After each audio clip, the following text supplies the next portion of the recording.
Dear students, today I am here to translate the chapter first of Honeydew, Class 8, the best Christmas present in the world. The same chapter we'll get in private publishers book of Pathways English Carnival in Class 7. ठीक है guys, ये same chapter आपको जो है chapter guys आपका class 8 की जो honeydew book है उसका ये चैप्टर फर्स्ट है। और ये सेम चैप्टर मिलेगा गाइज आपको जो पाथवेज की जो बुक है आपकी इंग्लिश कार्निवल की क्लास 7 की, उसमें चैप्टर है आपका चैप्टर फर्स्ट। ठीक है गाइज, सो आपका चैप्टर है the best Christmas present in the world. ठीक है गाइज, को स्टार्ट करते हैं। जो चैप्टर गाइज ये आपका रिलेट करता है जो वॉर हुई थी ब्रिटेन और जर्मनी के बीच में 1940 में जो वॉर हुई थी उससे रिलेटेड ये आपकी स्टोरी है। तो उसमें मेनली इस कहानी के अंदर 4 कैरेक्टर्स हैं। कौन कौन है इसमें? एक तो ऑथर जो इस कहानी को सुना रहे हैं, दूसरा जिम मैकफर्सन और जो कि ब्रिटिश आर्मी में कैप्टन हैं, और थर्ड कॉनी मैकफर्सन जो कि उनकी वाइफ हैं जो 101 ईयर्स ओल्ड हैं, और फोर्थ हैं आपके हैंस वोल्फ जो कि जर्मन आर्मी में वो सोल्जर हैं। ठीक है गाइस, तो गाइस स्टार्ट करते हैं इस चैप्टर को। इस चैप्टर आपका 3 पार्ट में डिवाइड किया गया है और तीनों पार्ट को हम एक साथ कंबाइनली इसको एक साथ ट्रांसलेशन हम यहाँ पे देखेंगे। तो गाइस टाइम वेस्ट ना करते हुए हम इसको स्टार्ट करते हैं चैप्टर को। तो इसमें जो ऑथर होता है गाइस, ऑथर क्या करता है, कबाड़ की दुकान में जाता है और कबाड़ की दुकान से एक रोल टॉप डेस्क खरीदता है। लेकिन रोल टॉप डेस्क खरीदने से पहले वो क्या करता है, उसको वो देखता है कि कौन सा वाला सस्ता है इसमें, क्योंकि महंगा वो ज़्यादा वो महंगा रोल टॉप डेस्क को अफोर्ड नहीं कर सकता था। तो वो क्या करता है, सस्ता वाला देखता है उसमें जो। लेकिन जो सस्ता वाला होता है वो बहुत ही ज़्यादा उसकी कंडीशन ख़राब होती है और उसकी एक पहिया टूटी हुई होती है और वो उसमें स्क्रैचेस वगैरह होते हैं। लेकिन फिर भी वो उस रोल टॉप डेस्क को वो खरीद लेता है क्योंकि वो सस्ता था। उसको लेकर वो अपने घर आ जाता है और उस रोल टॉप डेस्क को वो क्या करता है, क्रिसमस ईव को यानी कि 25 दिसंबर जो क्रिसमस डे होता है उससे एक दिन पहले इस शाम को अपने घर के गैराज में क्या करता है, उस रोल टॉप डेस्क को घर के बैक साइड में जो गैराज होता है उसमें वो रोल टॉप डेस्क को वो ले जाता है और वहाँ पे उसको रिपेयर करना वो स्टार्ट कर देता है। जैसे उसको रिपेयर करना स्टार्ट करता है तो उसके अंदर वो उसके अंदर एक ड्रॉर होती है। रोल टॉप डेस्क के अंदर एक ड्रॉर होती है, एक टेबल टाइप का होता है, उसके अंदर ड्रॉर की जैसे वो ड्रॉर को वो खोलना चाह रहा था वो, लेकिन वो ड्रॉर वो खोल नहीं रही थी क्योंकि जो ड्रॉर थी वो बहुत ज़्यादा बुरी तरीके से उसमें फंसी हुई थी। लेकिन पूरी तरह से कोशिश करता है, वो फोर्स करता है, उस पर फोर्स लगाता है पूरी ताकत से, उस ड्रॉर को किसी तरह से बाहर वो खींच लेता है। और खींचने के बाद क्या करता है, उसके अंदर उसको एक एक एक सीक्रेट ड्रॉर और दिखाई देता है। और उस सीक्रेट ड्रॉर के अंदर क्या रखा होता है, एक छोटे साइज़ का एक स्मॉल ब्लैक कलर का टीन बॉक्स के अंदर रखा हुआ था। जैसे उस टीन बॉक्स को वो देखता है, बाहर निकालता है, उसके वो जो टीन बॉक्स होता है वो सेलो टेप से वो पूरी तरह से कवर्ड होता है वो। और उसके ऊपर एक नोट लिखा रहता है। क्या लिखा रहता है? Jim's last letter receipt January 25, 1915, ऐसे उसके ऊपर लिखा रहता है कि नहीं। और एक चीज़ और लिखी होती है उसके ऊपर कि ये लेटर, इस लेटर को मेरे साथ जब मैं मरूं तो इस लेटर को मेरे साथ दफना दिया जाए। ठीक है, ऐसा कौन बोलता है इसमें? जिम बोलता है ठीक है। उसके बाद पहले तो उस जो ऑथर होता है हमारा, वो इस टीन बॉक्स को खोलना नहीं चाह रहा था, लेकिन किसी तरह से उसको बहुत ज़्यादा वो क्यूरियस होता है, बहुत ज़्यादा एक्साइटेड होता है, वो उस टीन बॉक्स को खोल देता है। जैसे वो टीन बॉक्स को खोलता है तो वो उसमें देखता है कि उसके उस टीन बॉक्स के अंदर क्या था, एक लेटर था, एनवलप था एक। उसमें क्या लिखा हुआ था? Mrs gym Macpherson, 12 copper beaches, Bridport, Dorset, जो कि एड्रेस था किसका? मिसेस जिम मैकफर्सन का, यानी कि कॉनी मैकफर्सन का ये एड्रेस था, जो कि जिम मैकफर्सन की वाइफ थी। उसके बाद वो लेटर को अनफोल्ड करता, खोलता है उसको। उसके बाद वो लेटर पढ़ना स्टार्ट कर देता है। उसके बाद लेटर के टॉप पर क्या लिखा रहता है? एक डेट लिखी रहती है। वो लेटर कब का लिखा हुआ था? December 26, 1914 को। तो वो एड्रेस करता है किसको? अपनी वाइफ कॉनी के लिए वो लेटर लिखता है कि वो बताता है कि वो आज बहुत ही ज़्यादा खुश है। और वो एक इंस्टेंस वो अपनी वाइफ को वो बताना चाह रहा था कि वो बता रहा था कि जब हम कल कल की सुबह को, जब हम क्रिसमस मॉर्निंग थी और जब हम अपने खड्डे में यानी अपने जो बैरक के अंदर हम बैठे हुए थे सारे सैनिक, ब्रिटिश सैनिक जो थे, तो बहुत ही अच्छी सुबह थी, बहुत ही शांत और ठंडी और धुंध भरी सुबह थी, जैसे कि ये होता है क्रिसमस डे के बाद। उसके बाद एक अचानक से क्या होता है उसमें, वो कुछ बात उसको बताना चाह रहा था कि जब वो बैरक के अंदर अपने ट्रेंचेस के अंदर बैठे हुए थे, तो सामने वाली जो आर्मी है, जर्मन आर्मी है, उनके सोल्जर्स क्या करते हैं, वो वाइट कलर का एक झंडा फ्लैग ऑफ करते हैं, झंडा फहराते हैं वो। तो वो फ्लैग वेव करते हैं वो, जैसे झंडा फहराते हैं, और झंडा फहराते फहराते वो क्या क्या क्या बोलते हैं वो, happy Christmas Tommy, happy Christmas, ऐसा करके वो बोलते हैं। टॉमी, यहाँ पे टॉमी का मतलब है जो ब्रिटिश सैनिक हैं उनके लिए एक टॉमी वर्ड यहाँ पर यूज़ किया गया है। तो उसके जवाब में जो ब्रिटिश सैनिक थे वो क्या जवाब देते हैं, same to you Fritz, same to you. तो जो ऐसे वो सेम टू यू करके बोलते हैं कि उनको विश करते हैं। तो यहाँ पर फ्रिज जो वर्ड है वो यूज़ किया गया है जर्मन सैनिकों के लिए। टॉमी वर्ड है ब्रिटिश सैनिकों के लिए, और फ्रिज जो वर्ड है वो है आपका जर्मन सैनिकों के लिए। इस तरह से आपस में दोनों एक दूसरे को हैप्पी क्रिसमस विश करते हैं। और उसके बाद वो सैनिक आगे बढ़ के, ग्रे जो जर्मन सैनिक होते हैं वो ग्रे ग्रे कलर के लंबे से कोट जो होता है उसमें होते हैं, और जो ब्रिटिश सैनिक होते हैं वो खाकी कलर के उसमें ड्रेस में होते हैं वो, ठीक है। तो जैसे वो सैनिक, जर्मन सैनिक हाथ में झंडा लिए आगे बढ़, वाइट कलर का झंडा लिए आगे बढ़ रहे होते हैं, तो जो जिम मैफर्सन होता है वो सबको ऑर्डर देता है कि कोई किसी को शूट यहाँ पर नहीं करेगा, सब नीचे हो जाओ। वो अपने सैनिकों को नीचे होने का आदेश देता है। वो सोचता है कि ये जो जर्मन सैनिक जो उसकी तरफ बढ़ रहे हैं वाइट फ्लैग लेकर, हो सकता है उनकी कोई एक ट्रिक हो, लेकिन ऐसे कोई ट्रिक वो नहीं थी। क्योंकि वो जो जर्मन सैनिक था, उसमें जो एक जर्मन सैनिक था वो क्या कर रहा था, वो क्या बोलता है, इट्स क्रिसमस डे टॉमी, ये आज क्रिसमस डे है और मैं तुम्हारे लिए कुछ लेकर यहाँ पर आया हूँ। वो कुछ स्नैप्स वगैरह, सॉसेज, कुछ खाने की चीज़ें हैं, स्नैप्स और सॉसेज वो कुछ लेकर आता है उसके लिए। और वो क्या करते हैं उसमें, तो उसको इनवाइट करता है कि हम चलो यहाँ पर नोमैन लैंड्स में बैठ कर, यानी नोमैन्स लैंड होता है जहाँ पर ना इस देश का बॉर्डर लगता हो ना उस देश का बॉर्डर लगता हो, तो बीच के एरिया में वो क्या करते हैं दोनों आपस में, उसको वो इनवाइट करता है। और जो सैनिक आ रहे होते हैं जर्मन सैनिक, वो बिना राइफल के आ रहे होते हैं, तो जिसको देखकर ऐसा लगता है कि हाँ, तो जिम को इस बात का कन्फर्मेशन हो जाता है कि ये कोई लड़ने के लिए नहीं आ रहे हैं, बल्कि ये हमारे साथ बातचीत करने के लिए आ रहे हैं। वो उसके साथ वो उनके साथ वो बातचीत करने के लिए तैयार वो हो जाता है और आगे बढ़ जाता है। और उसके साथ वो बातचीत करता है, जिम बात करता है किसके साथ, जर्मन सैनिकों के साथ बातचीत करता है, और अपना अपना वो इंट्रोडक्शन देते हैं वहाँ पे, ठीक है। तो उसके बाद उनकी तरफ से उनका जो हेड होता है, जर्मन सैनिक का जो हेड होता है उसका नाम होता है हैंस वॉल्फ, वो अपना इंट्रोडक्शन देता है, आई एम फ्रॉम डसलडॉफ, और मैं क्या करता हूँ, मैं हैंस वॉल्फ हूँ और मैं डसलडॉफ से हूँ, और मैं अपने देश में क्या करता हूँ, एक वायलिन बजाता हूँ ऑर्केस्ट्रा में। उसके बाद उसको हैप्पी क्रिसमस विश करता है। तो बदले में जो जिम मैकफर्सन होता है, क्या ब्रिटिश आर्मी का जो कैप्टन होता है, वो भी बदले में उसको हैप्पी क्रिसमस विश करता है। और वो क्या अपने बारे में बताता है कि मैं क्या हूँ, एक स्कूल टीचर हूँ, और मैं इंग्लैंड, वेस्ट इंग्लैंड के डॉर्सेट से हूँ, ठीक है।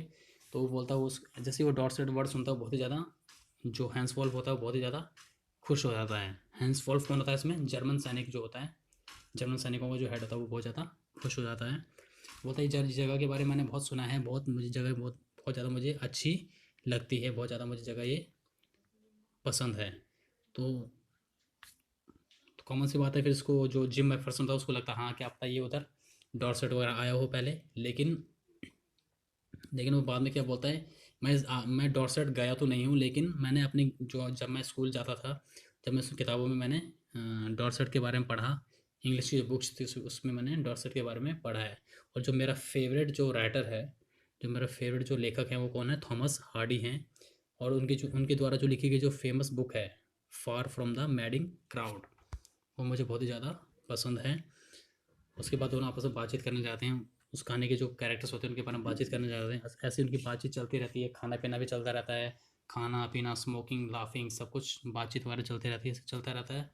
उसके बाद एक कुछ देर बाद जो एक जर्मन सैनिक होता है वो क्या करता है, फुटबॉल लेकर आ जाता है।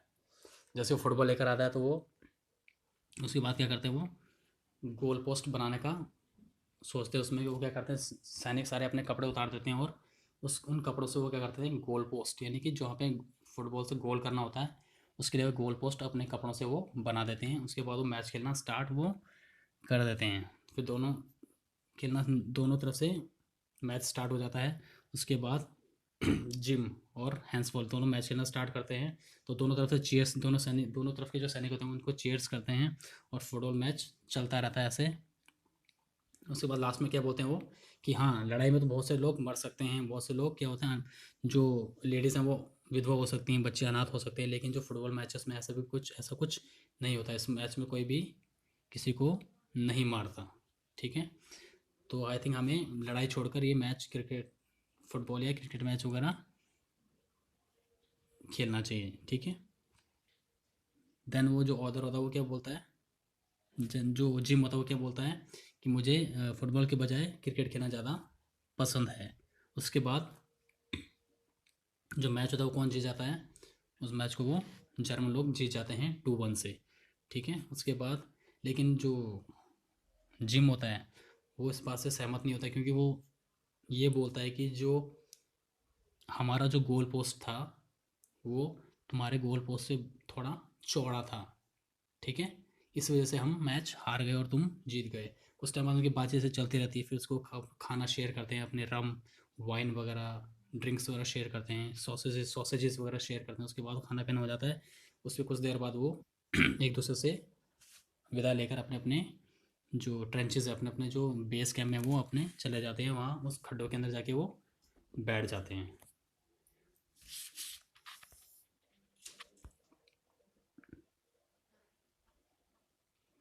देन उसके बाद अपने बेस कैम्प में जाकर वो बैठ जाते हैं।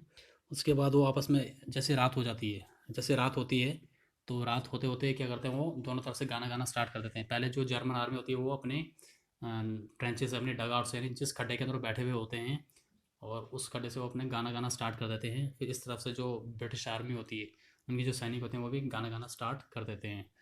तो उसकी तरफ से वो कुछ देर बाद वो अपने गाने, जो सॉन्ग्स वगैरह होते हैं वो अपने शेयर वो करते हैं। उसमें शेयर करने के बाद वो अपने गाने एक्सचेंज करते हैं। एक्सचेंज करने के बाद वो, ठीक है, गाना वगैरह गाते हैं, वो गाना शेयर करते हैं, वो एक्सचेंज करते हैं। उसके बाद कुछ देर बाद एकदम शांति छा जाती है, गाना वाना सब बंद हो जाता है, शांति छा जाती है। इसके बाद लेटर वगैरह जो ये जो ऑथर जो लेटर पढ़ रहा होता है वो कुछ देर बाद फिनिश हो जाता है लेटर वो। उसके बाद वो क्या करता है, उस लेटर को क्या करता है, अगली सुबह उस लेटर को फोल्ड करता है और उस एड्रेस की तरफ निकल जाता है। जिस जो एड्रेस उसने लेटर में पढ़ा था उस एड्रेस पर उस लेटर को देने के लिए वो निकल जाता है। जैसे वो उस एड्रेस पर जाता है तो उस एड्रेस पर वो जो लेडी होती है मिसेस मैकफरसन, वो उसको नहीं मिलती। जैसे वो ब्रिडपोर्ट पहुंचता है लेटर के एड्रेस के हिसाब से, तो ब्रिडपोर्ट पर वो लेडीज़ उसको नहीं मिलती, क्योंकि जो घर था मिसेस मैकफरसन का वो जल चुका था। हाउस नंबर 12 जो था वो जल चुका था आग की वजह से। लेकिन वो बगल में जो पड़ोसी होता है उसका, मिसेस मैकफरसन का, उससे पूछता है कि वो लेडीज़ कहाँ हैं जिसको मैं ढूंढ रहा हूँ। तो वो क्या बोलता है कि हाँ मैं उस लेडीज़ को जानता हूँ। वो लेडीज़ जो कि बहुत ज़्यादा कन्फ्यूज़ लेडी है और जिसकी एज 101 ईयर्स है, वो उसके घर पे आग लगी थी जिसकी वजह से उसका पूरा घर जल गया। और उस लेडीज़ को कहाँ शिफ्ट कर दिया गया है, बर्लिंगटन हाउस नर्सिंग होम में उसको शिफ्ट कर दिया गया है। और आग लगने की वजह ये थी कि वो जो लेडीज़ थी वो कैंडल्स का यूज़ ज़्यादा करती थी और बिजली का इस्तेमाल, वो इलेक्ट्रिसिटी का इस्तेमाल ज़्यादा नहीं करती थी, क्योंकि उसको लगता था कि अगर वो बिजली इस्तेमाल करेगी तो उसका खर्चा ज़्यादा आएगा, उसका बिल ज़्यादा आएगा और उतना पैसा वो पे नहीं कर पाएगी। इस वजह से वो कैंडल इस्तेमाल करती थी और कैंडल, हो सकता है कैंडल की वजह से उसके घर में आग लग गई और उसका घर जल गया हो। उसके बाद जैसे उस घर में आग लगती है, उसको जो फायरमैन होता है, फायरमैन क्या करता है, उस लेडीज़ को बचा लेता है किसी तरह से, उसको नर्सिंग होम में, बर्लिंगटन हाउस नर्सिंग होम में उसको शिफ्ट कर देता है, जो कि डॉर्चेस्टर रोड पे वो नर्सिंग होम होता है। तो उसके बाद क्या करता है, जो ऑथर होता है वो उस लेटर को देने के लिए उस नर्सिंग होम में, बर्लिंगटन हाउस नर्सिंग होम में जाता है और वहाँ पर उसको वो वहाँ पे उसको लेडीज़ मिलती है, एक मैटर मिलती है, यानी जो सीनियर जो नर्स होती है उसको वो मिलती है, उससे बातचीत वो करता है, उससे वो मिसेस मैकफरसन के बारे में पूछता है कि वो कहाँ है, उससे फिर वो मिलना चाहता है। तो वो उसको उसका रास्ता बता देती है, उसका कमरा बता देती है। तो वो तो वहाँ पर वो जो राइटर होता है वो वहाँ पर उसके रूम में चला जाता है, उससे हेलो करके बोलता है, hello happy Christmas Connie, I went on, I found this, I think it's yours, ऐसा करके वो बोलता है कि वो लेटर लेकर आता है। तो जैसे वो उसकी आवाज़ सुनती है, मिसेस मैकफरसन जैसे ही उसके ऑथर की आवाज़ सुनती है, वो बहुत ज़्यादा खुश हो जाती है और वो उसको चेयर घुमाकर, उस टाइम वो बाहर देख रही होती है, बगीचे में बाहर देख रही होती है, उस टाइम वो चेयर घुमाकर उसकी तरफ देखती है और उसकी आंखें बहुत ज़्यादा रोशनी से भर जाती हैं, बहुत ज़्यादा वो खुश हो जाती है और बहुत ज़्यादा वो उसके चेहरे पे एक अलग सा ग्लो उसके चेहरे पर आ जाता है। तो वो ऑथर उसमें क्या बोलता है कि मैं तुम्हारे लिए एक एक बॉक्स लेकर आया हूँ, आई थिंक ये आपका बॉक्स है। तो उसके बाद वो काफ़ी देर तक जो लेडीज़ होती है मिसेस मैकफरसन, वो उसकी नज़रें नहीं, ऑथर के ऊपर से उसकी नज़रें बिल्कुल भी नहीं हटती हैं। उसकी बात, तो वो क्या बोलता है ऑथर उसमें, उसकी जो आंखें होती हैं, जो मिसेस मैकफरसन की जो आंखें होती है, वो खुशी के मारे उसकी आंखों में आंसू आ जाता है। ठीक है।